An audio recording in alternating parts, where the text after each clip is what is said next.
You need large amounts of self-discipline to deal courageously with all the fear-inducing events of your life. This is probably why Churchill said, "Courage is rightly considered the foremost of the virtues, for upon it all others depend." The fact is that everyone is afraid, and usually of many things. This is normal and natural. Often, fear is necessary to preserve life, prevent injury, and guard against financial mistakes. So if everyone is afraid, what is the difference between the brave person and the coward? The only difference is that the brave person disciplines himself to confront, deal with, and act in spite of the fear. In contrast, the coward allows himself to be dominated and controlled by the fear. Someone once said that with regard to warfare, although it applies to any situation, the difference between the hero and the coward is that the hero sticks in there 5 minutes longer. Fortunately, all fears are learned. No one is born with fears.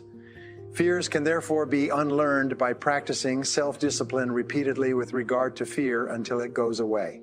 The most common fears that we experience, which often sabotage all hopes for success, are the fears of failure, poverty, and loss of money.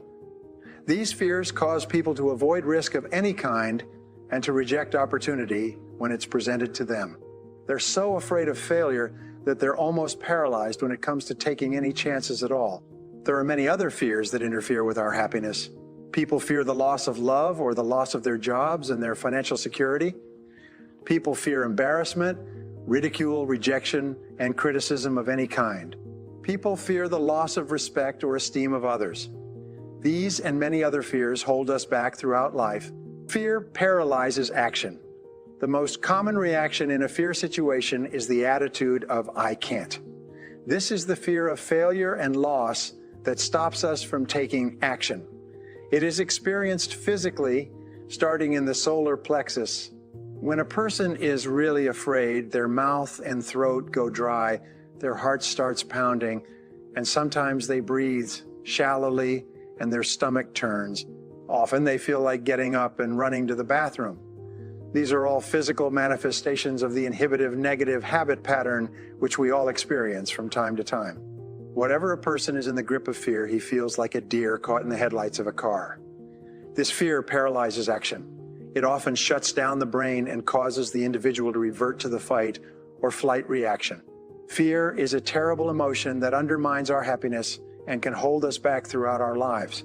On the opposite, Aristotle described courage as the golden mean between the extremes of cowardice and impetuousness. He taught that to develop a quality that you lack, act as if you already had that quality in every situation where it is called for. In modern terms, however, we say, fake it until you make it. You can actually change your behavior by affirming, visualizing, and acting as if you already have the quality you desire. By affirming, repeat the words "I can do it" emphatically whenever you feel afraid for any reason. You can cancel the feeling of "I can't." Every time you repeat the words "I can do it" with conviction, you override your fear and increase your confidence. By repeating this affirmation over and over again, you can eventually build your courage and confidence to the point where you are unafraid. Visualize yourself performing with confidence and poise in an area where you are fearful. Your visual image will eventually be accepted by your subconscious mind as instructions for your performance. Your self-image, the way you see yourself and think about yourself, is eventually altered by feeding your mind these positive mental pictures of yourself performing at your best. By using the act as if method, you walk, talk, and carry yourself exactly as you would if you were completely unafraid in a particular situation. You stand up straight, smile, move quickly and confidently, and in every respect act as if you already had the courage that you desire. The law of reversibility says that if you feel a certain way, you will act in a manner consistent with that feeling. But if you act in a manner consistent with that feeling, even if you don't feel it, the law of reversibility will create the feeling that is consistent with your action. This is one of the greatest breakthroughs in success psychology. You develop the courage you desire by disciplining yourself repeatedly to do the thing you fear until that fear eventually disappears. And it will blow away the fear. When I work with sales organizations, they often ask me how to help a salesperson break out of a sales slump, especially in a tough economy. I give them a simple formula that is guaranteed to work every single time. It is called the 100 call method. In practicing this method, I instruct the salesperson to go out and call on 100 prospects as fast as he can without caring at all whether or not he makes a sale. When the salesperson doesn't care if he makes a sale, his fear of rejection largely disappears. He stops caring if the prospect he is speaking to is interested or not interested. He has a single focus. It is to make 100 calls as fast as he possibly can. One sales organization I work with has a daily prize for the first salesperson who gets rejected 10 times. Each morning at 8:30 a.m., all the salespeople sit down at their desks and start making calls to try to win the prize. By the time the contest is over, usually by 10 a.m., everyone's fears of rejection have been blown out of their systems. They're ready to call on prospects all day long, not caring at all about the reactions they get. Learn to speak on your feet. In 1923, Toastmasters International was formed with the express purpose of taking people who were terrified of public speaking and helping them become confident and competent when speaking on their feet in front of an audience. According to the Book of Lists, 54% of adults rate the fear of public speaking ahead of the fear of death. But Toastmasters International had a solution. They created a system based on what psychologists call systematic desensitization. Once a week at a luncheon or dinner meeting, small groups of Toastmasters come together. Each person is required to stand up and give a short talk on a specific subject. In front of a group of their peers, at the end of each talk, this speaker receives applause, positive input, and comments from the other members. At the end of the evening, each person is given a grade on their talk, even if it was only for 30 or 60 seconds. After 6 months of attending Toastmasters meetings, the individual will have stood on their feet and spoken 26 times, receiving positive applause and feedback each time. Because of this continuous positive reinforcement, their confidence increases dramatically. As a result of this process, countless Toastmasters have gone on to become excellent public speakers and prominent individuals in their businesses, organizations, and communities. Their fears of public speaking are gone forever.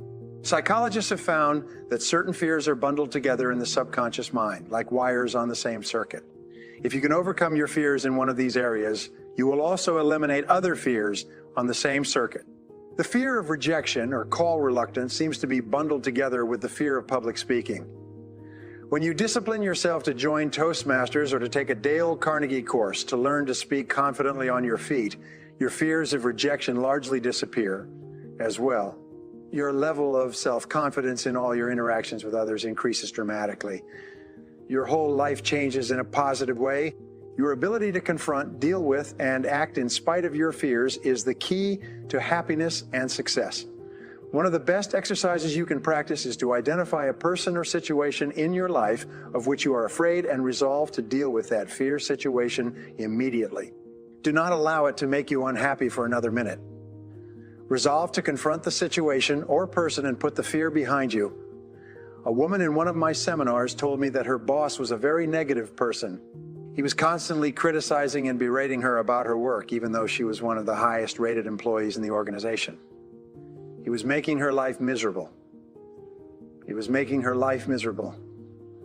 She didn't want to give up her job, but she was afraid of confronting him. She asked me what she should do. I gave her this advice, which I subsequently gave to many other people. The only reason that one person bullies another is because they feel they can get away with it. The only way to deal with a bully is to confront him.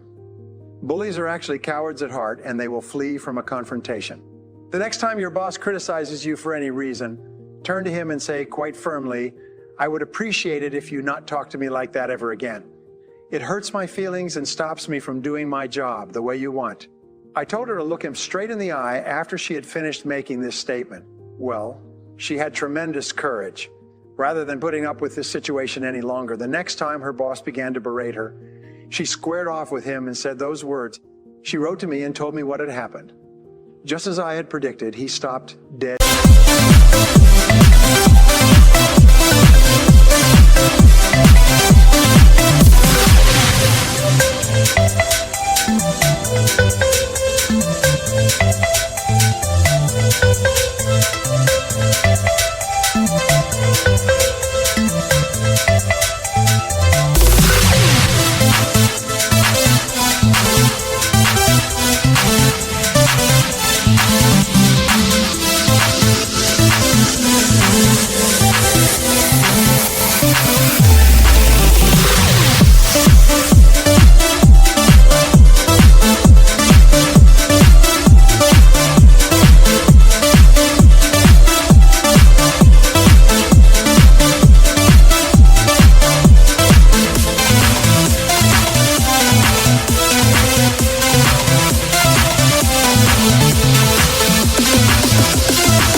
immediately apologized and mumbled, then quickly went back to his office.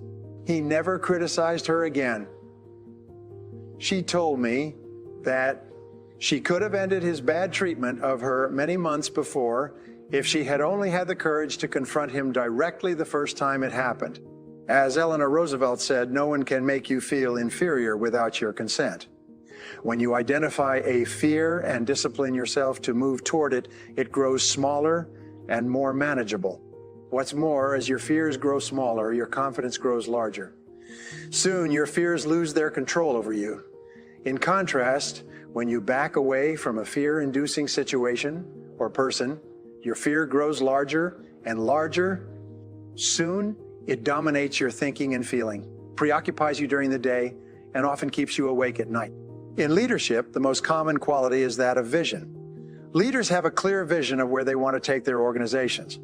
Leaders also have a clear vision of where they want to be sometime in the future in their personal lives. The second most common quality of leaders is that of courage. Leaders have the courage to do whatever is necessary to fulfill their vision. They lead from the front and dare to go forward. There are two types of courage that you need. First, you need the courage to launch, to take action, to take a leap of faith. You need the courage to go all in without any guarantee of success and with a high possibility of failure, at least in the short term. The major feeling that holds most people back is that, in spite of all their best intentions, they don't have the courage to take the first step. The second type of courage that you need is called courageous patience. This is the ability to hang in there and continue working and fighting after you've gone all in and before you have yet seen any results or rewards. Many people can muster up the courage to take action toward a new goal, but when they see no immediate result, they immediately lose heart and pull back to safety and security. They don't have staying power. The only way to deal with a fear is to address it head on.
Remind yourself that denial is not a river in Egypt. The natural tendency of many people is to deny that they have a problem caused by a fear of some kind. They're afraid of confronting it. In turn, it becomes a major source of stress, unhappiness, and psychosomatic illness. Deal with the situation or person directly, as Shakespeare said, take arms against the sea of troubles. And in so doing, end them. Whenever you're worried about something, fill out a disaster report on the situation. This will destroy your fear and worry almost instantly. This is often called the worry buster. The disaster report has 4 parts. First, define the worry situation clearly. What exactly are you worried about? Very often, when you take the time to be completely clear about the worry situation, a way to resolve that situation becomes immediately evident. Second, identify the worst possible thing that could happen if this worry situation were to take place. Would you lose your job? Would you lose your relationship? Would you lose your money? What's the worst thing that could possibly happen? Be clear about this.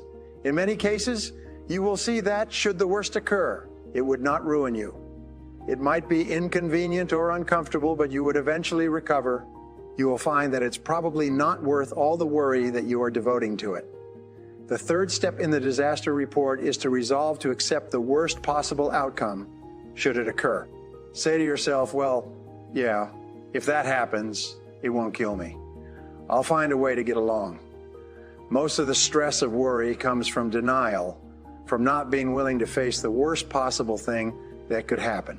But once you resolve to accept the worst, should it occur, all the worry and stress seem to disappear. Fourth, begin immediately to improve on the worst. Take every step that you possibly can to make sure that the worst possible outcome does not occur. Take action immediately. Do something. Get on with it. Act quickly. Get so busy making sure that the worst thing does not happen that you have no time to worry. In the final analysis, the only real cure for fear or worry is disciplined, purposeful action in the direction of your goals. Get so busy working on your goals or the solutions to your problems that you have no time to be afraid or to worry about anything. When you practice the self-discipline of courage and force yourself to face any fear-inducing situation in your life, your self-esteem goes up, your self-respect increases, and your sense of personal power grows. You eventually reach the point in life where you're not afraid of anything,